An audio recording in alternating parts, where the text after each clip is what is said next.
Lubicie pizzę? Oczywiście, że lubicie. Ale to pytanie jest o wiele poważniejsze niż mogłoby się wydawać. Ono jest polityczne.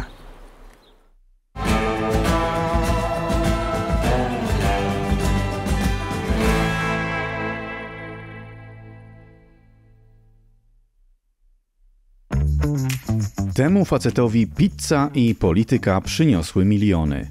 Jest właścicielem pizzerii, w której jadał szef poprzedniej partii rządzącej. Miał zarobić 4 miliony złotych w państwowej firmie dzięki powiązaniom z politykami jadającymi jego pizzę. Ten facet też jest spryciarzem. Polskie prawo wymaga posiadania dyplomu MBA, aby móc zasiadać w Radzie Nadzorczej spółki państwowej. Stworzył on uniwersytet, w którym dosłownie sprzedawał takie dyplomy. Dopiero niedawno został zdemaskowany. A oto i kolejna interesująca osoba.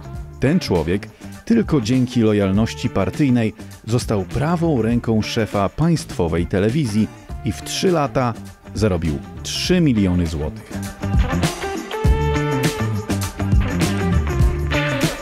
Nadużycia związane z państwowymi przedsiębiorstwami i instytucjami mają najróżniejsze oblicza. Zatrudnianie przyjaciół i członków rodziny to chyba najczęstsze z nich. Ale czy nie jest to nieuczciwe wobec zwykłych obywateli? Zapytajmy ich.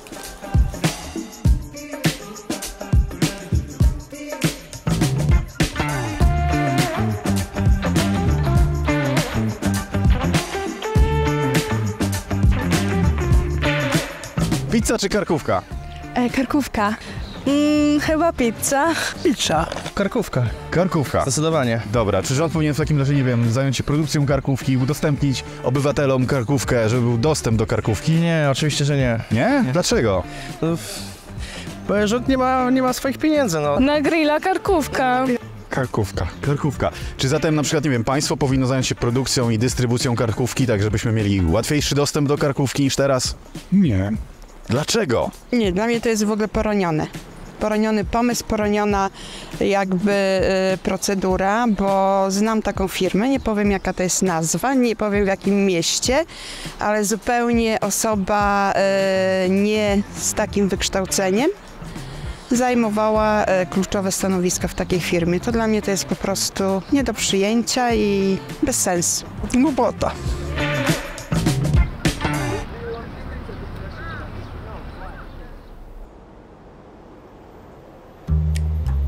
Mieszkam w Polsce, pracuję tu, chodzę na wybory. Zależy mi na tym, aby mój kraj rozwijał się we właściwym kierunku. Jednak odkąd pamiętam, byłem zalewany informacjami o korupcji, złym zarządzaniu i nadużyciach ze strony polityków. A wszystkie te skandale mają ten sam motyw – firmy państwowe lub powiązane z państwem. Mamy ich mnóstwo. Ile w Polsce działa firm, w których przynajmniej 10% należy do państwa? Kilka tysięcy, 5 tysięcy. No może 100? 1000? No to może 60. 3000. 4000. O kurde. No to dużo. Myślę, że wystarczy. Bank Światowy szacuje, że w Polsce działa około 4000 przedsiębiorstw, w których co najmniej 10% udziałów ma rząd. Takich firm mamy prawie 4 razy więcej niż quasi-autorytarne Węgry. Ale nawet jeśli ograniczymy statystyki do firm w pełni kontrolowanych przez rząd, znacznie wyprzedzamy inne kraje rozwinięte. I to właśnie Polska. Lewandowski, Kiełbasa i mnóstwo spółek Skarbu Państwa. Ale może nadużycia w spółkach Skarbu Państwa nie zdarzają się aż tak często. Być może media fałszywie prezentują rzeczywisty obraz, uwypuklając jedynie negatywne przykłady. Porozmawiamy z inspektorami Najwyższej Izby Kontroli. Wszak ich głównym zadaniem jest wykrywanie i informowanie społeczeństwa o nadużyciach w państwowych spółkach.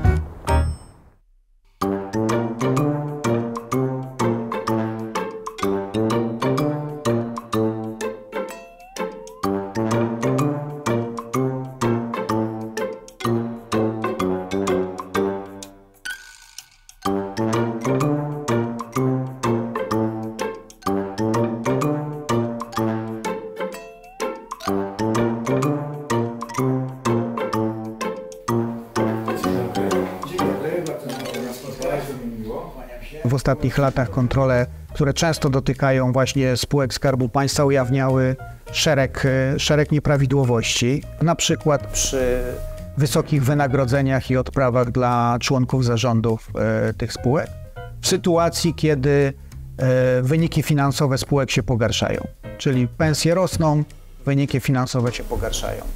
I dlatego dochodziło do większej rotacji, na którą ludzie też często wskazują. W skontrolowanych spółkach w przeciągu kilku lat zmieniło się na stanowiskach kierowniczych 1295 osób.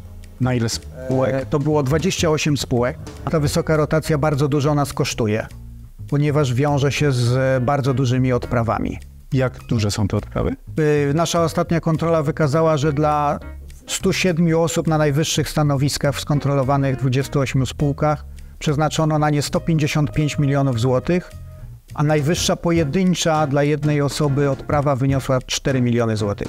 A nie byli to ludzie, którzy pełnili te stanowiska w jakiś nadzwyczajny sposób, którzy się wyjątkowo poświęcali, starali, przynieśli ogromne zyski? Otóż często właśnie nie było to skorelowane z dobrą sytuacją, co już jest pierwszą nieprawidłowością. Z drugiej strony wyraźnie tutaj jakby się pojawiała też taka pewna tendencja, można powiedzieć, no jeżeli coś jest nieuzasadnione ekonomicznie albo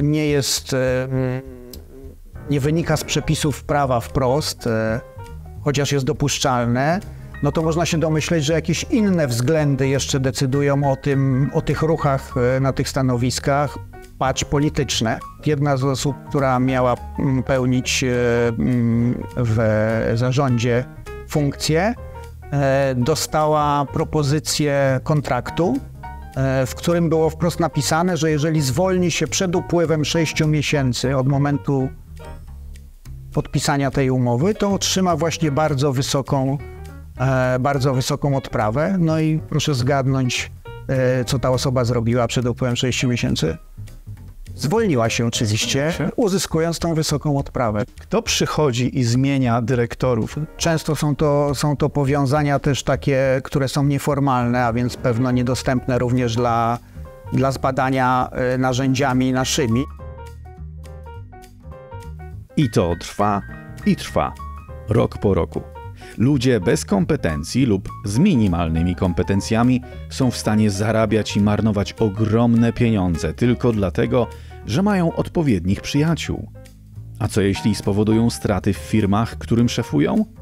Przychodzi podatnik, aby uratować sytuację.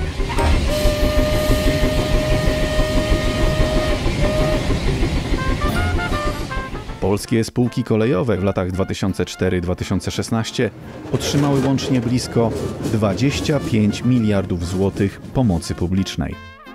Państwowe kopalnie węgla w latach 1990-2020 otrzymały około 135 miliardów złotych dotacji. Założę się, że nie pomogło to zatrzymać globalnego ocieplenia. Ale moi drodzy, nie zapominajmy o Poczcie Polskiej. To zawsze była porażka, nawet przed wynalezieniem poczty elektronicznej. Jednak w 2023 roku przeszli samych siebie. Zanotowali stratę w wysokości bagatela 800 milionów złotych. Dlatego polski parlament powziął decyzję o dofinansowaniu jej kwotą nieomal 2 miliardów złotych. No nie. Moi drodzy, nie czas na płacz, tak naprawdę czas na formalne zgłoszenie skargi do naszego rządu.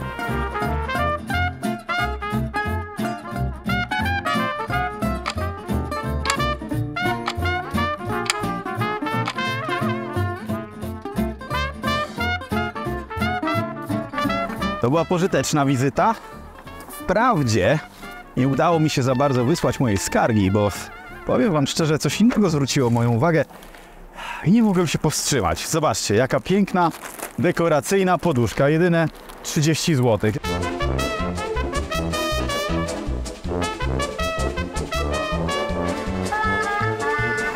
Jak to możliwe, że firma, która sprzedaje tak dużo towaru, wciąż przynosi straty i potrzebuje pomocy ze strony podatników? Nie wiem jak wam, ale na mój nos pachnie mi tutaj skandalem.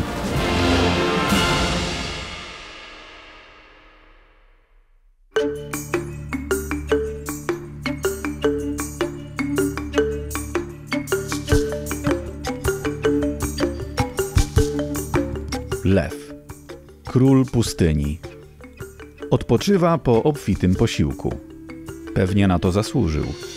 Najpierw musiał cierpliwie się czaić, a potem dogonić stado antylop. A co robi ta lwica? No właśnie nic. Ona się nudzi, bo nie musi się starać. Już niedługo otrzyma od personelu zoo porcję świeżego mięsa. Dlaczego pokazuję wam lwy? Cóż, mógłbym pokazać też inne zwierzęta. To jest dzika małpa, a to jest małpa z zoo. To jest dzika świnia, a to jest świnia z zoo. Widzicie różnicę? Efekt zoo jest zawsze taki sam. Powoduje, że zwierzęta stają się leniwe. Ta sama historia dotyczy firm. Jeśli mają charakter prywatny, muszą starać się konkurować i przynosić zysk. Jeśli zostaną uznane za własność rządu, będą jak zwierzęta w zoo. Nie zbankrutują, bo zadba o nie państwo, co oznacza, że zawsze będą miały z czego żyć, nawet jeśli nikt nie będzie chciał ich produktów i usług lub jeśli nie będą potrafiły na nich zarabiać. Tak jak Poczta Polska. Ma monopol na 38 milionów ludzi, a nie jest w stanie wyjść na plus. Mimo wszystko społeczne poparcie dla przedsiębiorstw państwowych w Polsce jest znaczące, a katalog argumentów za ich istnieniem spory. Spółki Skarbu Państwa, zwłaszcza duże, mają strategiczny charakter, czy to w zakresie bezpieczeństwa energetycznego, w zakresie bezpieczeństwa żywnościowego, czy obrony militarnej. Profesor Mieczysław Ryba, historyk.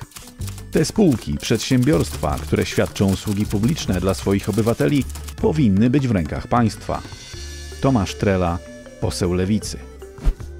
Skoro w Europie Zachodniej udało się wypracować cywilizowane i uczciwe sposoby kierowania przedsiębiorstwami państwowymi, to i w Polsce powinno być to do zrobienia. Piotr Wójcik, publicysta. Może i jest do zrobienia, ale po co właściwie? Czy naprawdę potrzebujemy rządu, który będzie zarządzał hotelami, sprzedawał energię, hodował konie i produkował samochody elektryczne? Nasze państwo chce konkurować w tej branży nawet z Elonem Muskiem. Ale od 2016 roku, kiedy powstała specjalna firma, żadne narodowe auto elektryczne nie zostało wyprodukowane. Tak wygląda ten 1 000 000 elektrycznych samochodów. To ten księżycowy krajobraz w Jaworznie. Dziesiątki tysięcy wyciętych drzew. Tu, gdzie miała powstać polska Izera. Czas porozmawiać z ekspertem.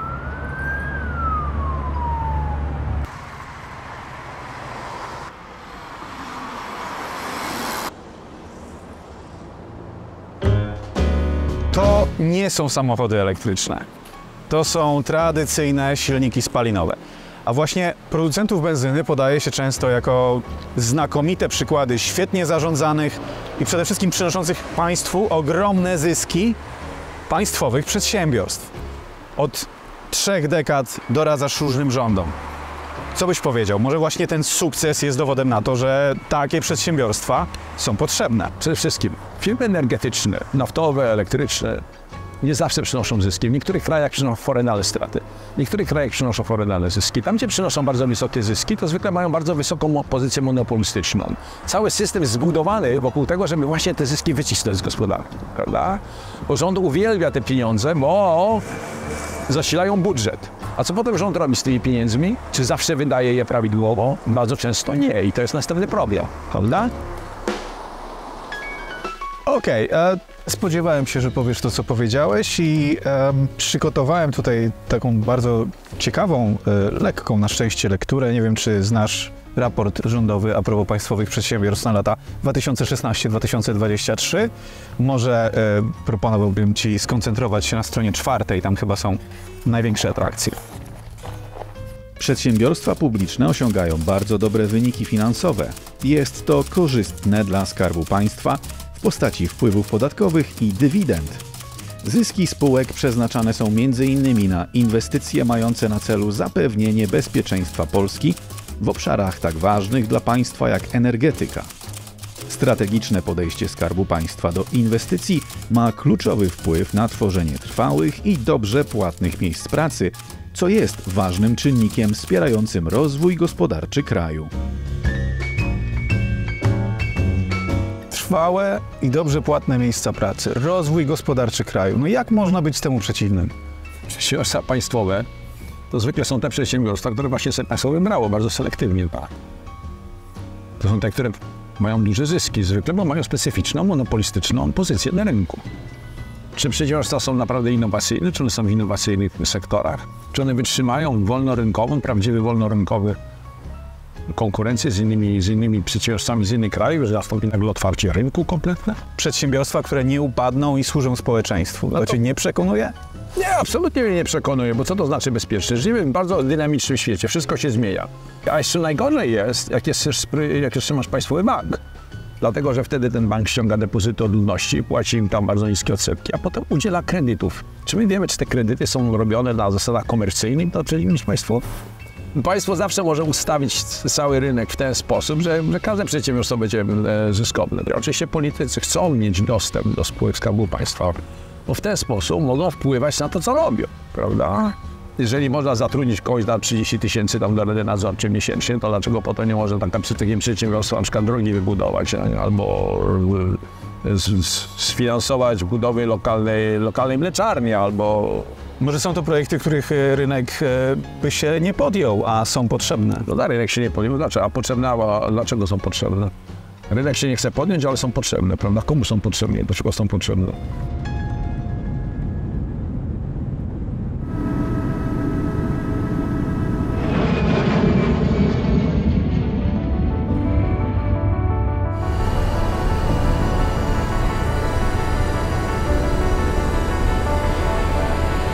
Samoloty.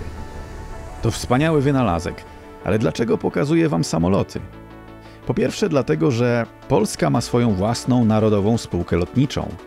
W LOT oraz w ramach powiązanych spółek serwisowo-obsługowych zatrudnienie znajduje około 8 000 osób. Natomiast wszystkie spółki państwowe w Polsce razem wzięte zatrudniają około 500 000 osób. Dla polityka jest to potężny elektorat, a dla podatnika to ogromny koszt. Może i LOT przynosi dzisiaj zyski, ale przez lata przynosił straty i wymagał dokarmiania. Zmierzam do tego, że pieniądze pompowane przez lata w przedsiębiorstwa powiązane z państwem można było zainwestować mądrzej, w oświatę, służbę zdrowia, a może po prostu zostawić je w kieszeniach Polaków, którzy wydaliby je według własnego uznania. Ale tak nie było. I dobrobyt Polaków rósł wolniej niż potencjalnie mógł. Wielu moich znajomych opuściło kraj po wejściu do Unii Europejskiej, ponieważ nie widzieli tu szans i czuli, że są nieustannie okradani przez polityków. I wiecie co?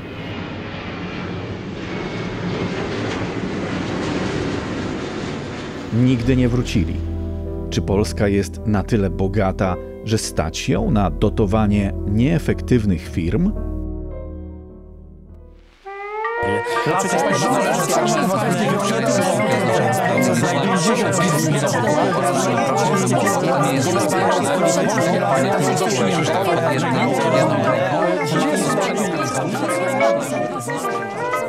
Jednak nowe wybory, które odbyły się w 2023 roku, przyniosły obietnicę zmian, a nazwa zmiany to odpolitycznienie.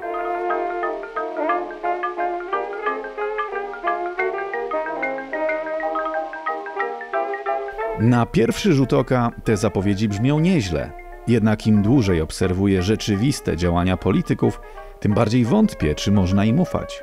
Czy pokusa, by zagarnąć dla siebie odrobinę bogactwa publicznego, nie jest zbyt wielka? Co możemy zrobić, żeby odpolitycznić te spółki? Cokolwiek zrobimy, tak długo, jak długo pozostaną spółkami Skarbu Państwa, nawet z jedną akcją, złotą akcją Skarbu Państwa, będziemy mieli upolitycznienie. To co należałoby zrobić? Sprywatyzować. Po prostu sprywatyzować.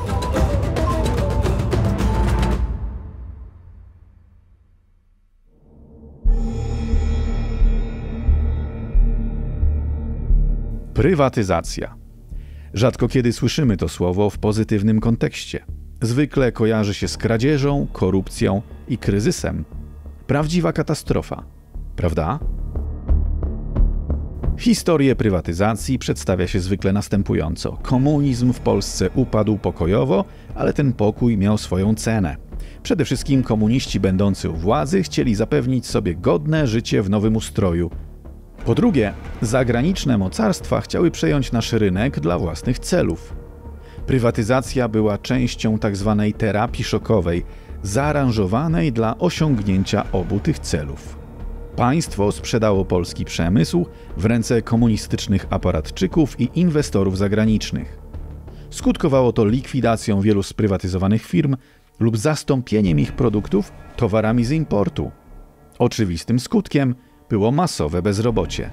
Jak więc u licha prywatyzacja może być lekarstwem na nasze problemy, skoro jest to rozbój w biały dzień? Leszek Balcerowicz, człowiek, który wprowadził te reformy, przez wielu nadal postrzegany jest jako wcielenie czystego zła. Zasłużenie? Kto to jest i czy to jest dobra postać, pozytywna, negatywna? Leszek Balcerowicz, ojciec transformacji gospodarczej w Polsce. No, to jest Leszek Balcerowicz. Z niczym się nie kojarzy. Nie bardzo. Maja Tończyk, bohater. Bohater, tak. Pozytywna, negatywna postać? No, wie pan, według moich poglądów politycznych raczej negatywna. No, podobno wyciął nam numer. 2000% inflacji w ciągu roku opanować, trzeba bić głowę i jestem pełna podziwu. Trochę źle zrobił z państwowymi gospodarstwami rolnymi. Bohater. Tak, bo uważam, że wprowadził jednak w Polsce wolny rynek. Ile tam ludzi pracy straciło? Oni nie pomyśleli o tym, bo ktoś na tym zarobił. Rządu, tylko z rządu. Czy rozpoznaje pani tego bohatera? No oczywiście. Kto to jest? Chcieli, żeby odszedł. Ja uwielbiam rozmawiać z ludźmi. Uwielbiam rozmawiać z ludźmi. Kto ma rację? Czy mroczna historia o prywatyzacji, w którą niektórzy wierzą, jest prawdziwa?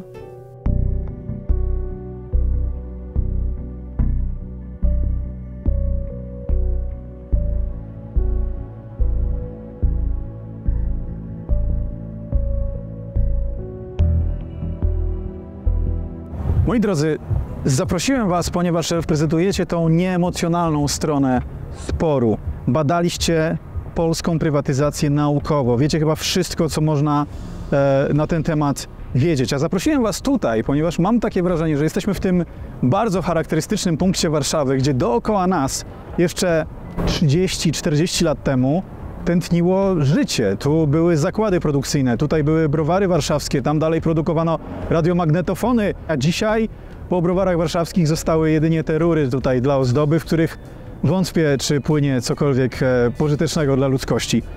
Polski przemysł dzisiaj jest wielokrotnie większy niż był w 1989 roku. Jakiej metryki byś nie przyjął? Czy będziemy to mierzyć w tonach, w ilości eksportu, w wartości eksportu wyrażonej w jakiejś twardej walucie? To skąd te opowieści o, nie wiem, Balcerowiczu, Mengele polskiej gospodarki? W przypadku Polski, podobnie jak w przypadku pozostałych krajów dawnych tzw. demoludów, w momencie przełomu okazało się, że ta gospodarka, czy w zasadzie ten przemysł jest w dużej mierze niedopasowany do warunków rynkowych. Otwieramy bardzo szeroki temat, który powinniśmy przedyskutować przy kawie.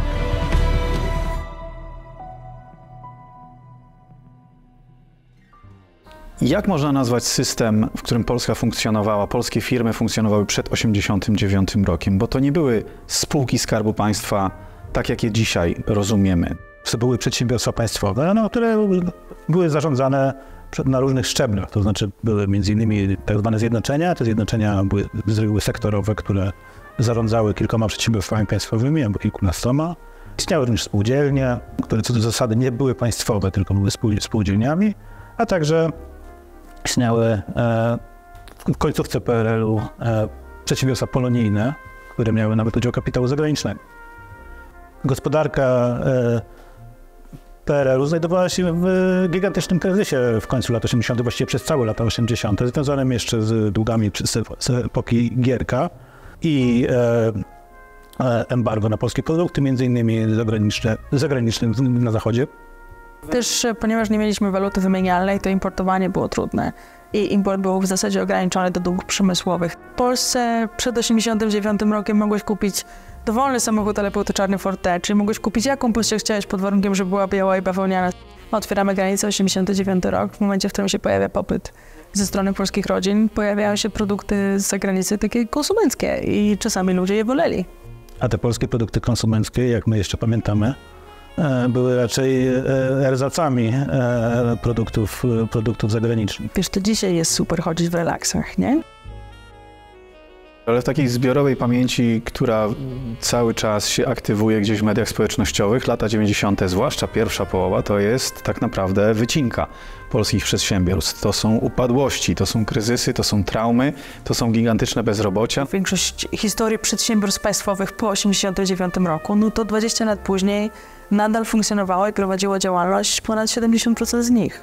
Czyli 70% przedsiębiorstw, które były sprywatyzowane po 1989 roku, przez 20 lat w nowych warunkach, gdzie musiały sobie już radzić bez nadzorców, prawda, wciąż istniało. 70%. Tak, 70%. W tym sensie prywatyzacja była raczej ratunkiem dla tych firm, a nie czynnikiem, który doprowadził do ich upadku. Wśród przedsiębiorstw, które nie zostały sprywatyzowane, ten wskaźnik jest dużo niższy. Jeśli mówimy o traumach i o tym, że jakieś zakłady upadały, na pewno jest to prawdą, że były w Polsce takie miejsca, gdzie jakiś duży zakład, który był głównym pracodawcą w tym miejscu, upadł i to spowodowało lokalnie bardzo istotne problemy i za pomocą mediów i innych środków przekazu docierało do ludzi jako ten obraz dramatyczny, ale jak popatrzymy na to, kiedy faktycznie doszło w Polsce do przekształceń własnościowych, no to raczej koniec lat 90., raczej pokojowo. W naszych badaniach nad prywatyzacją przedsiębiorstw wszystkich zakładów państwowych zatrudniających powyżej 49 pracowników było 1500. Dzisiaj w Polsce działa 25 000 firm zatrudniających więcej niż 49 pracowników. To część z nich jest oczywiście w sektorze usług, ale to pokazuje skalę tego, jak bardzo zmodernizowała się polska gospodarka i jak wiele nowych przedsiębiorstw i wartości powstało. Prywatyzacja w Polsce została nie tylko zatrzymana, ale wręcz odwrócona. W ostatnich latach państwo pod różnymi pretekstami przejęło wiele przedsiębiorstw, m.in. z sektora bankowego i energetycznego. Ponadto stworzyło wiele nowych firm. Mówiłem już o firmie produkującej samochody elektryczne, ale państwo znacjonalizowało kolejkę górską, a nawet chciało produkować i sprzedawać żywność. Jednak wraz ze wzrostem gospodarczym znikają niektóre mity społeczne. Z badania przeprowadzonego przez Stowarzyszenie Libertariańskie wynika, że aż 19% Polaków popiera idee związane z wolnym rynkiem. Niestety, dziś na drodze do rozpoczęcia procesu prywatyzacji stoją nowe przeszkody. Odkąd Rosja najechała na Ukrainę, wszystko, łącznie z przedsiębiorstwami państwowymi, nagle stało się strategiczną kwestią bezpieczeństwa narodowego. I to nie jest temat do żartów.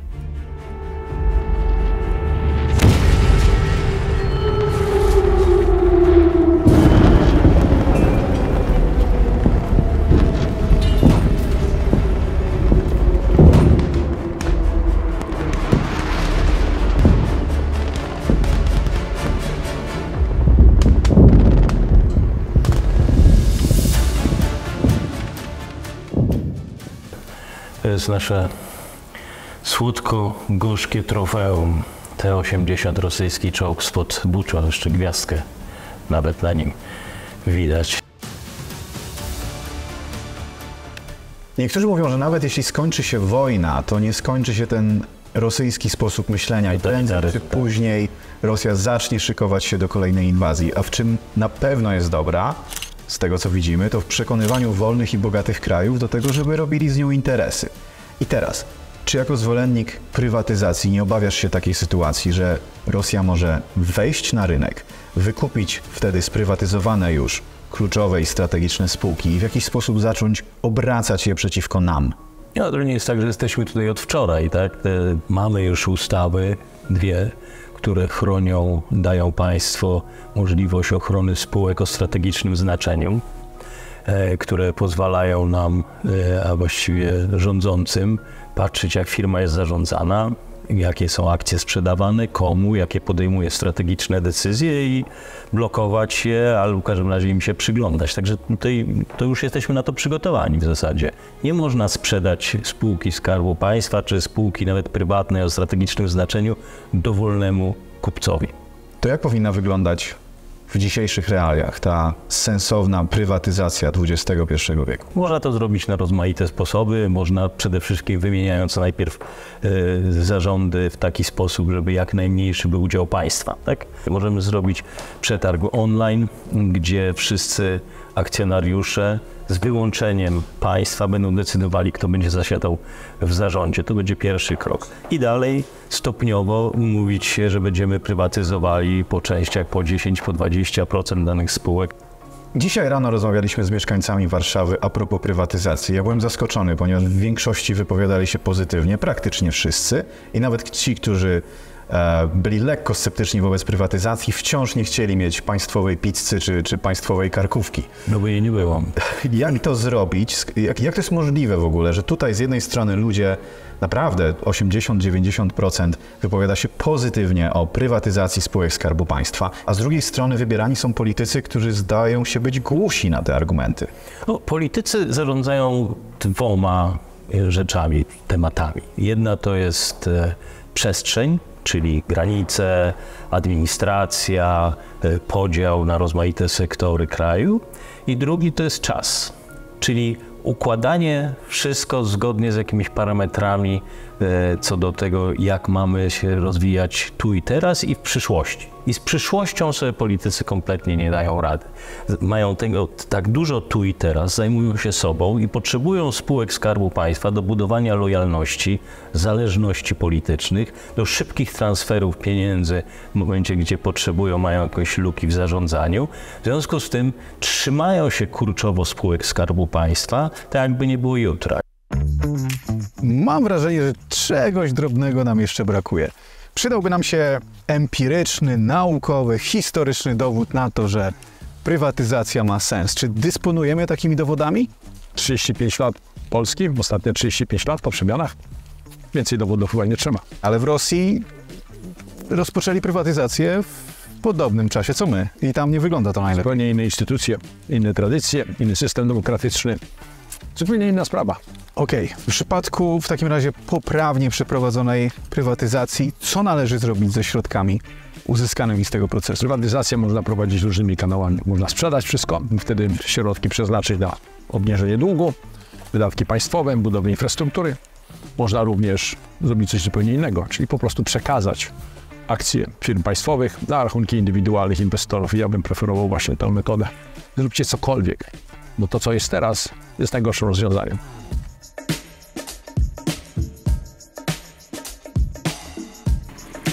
Jeśli o mnie chodzi, wydaje mi się, że stawka jest na tyle wysoka, że warto wrócić do starego, dobrego pomysłu prywatyzacji. Pozwólcie, że w ten właśnie sposób przekażę moje oficjalne postulaty. Powinno zadziałać.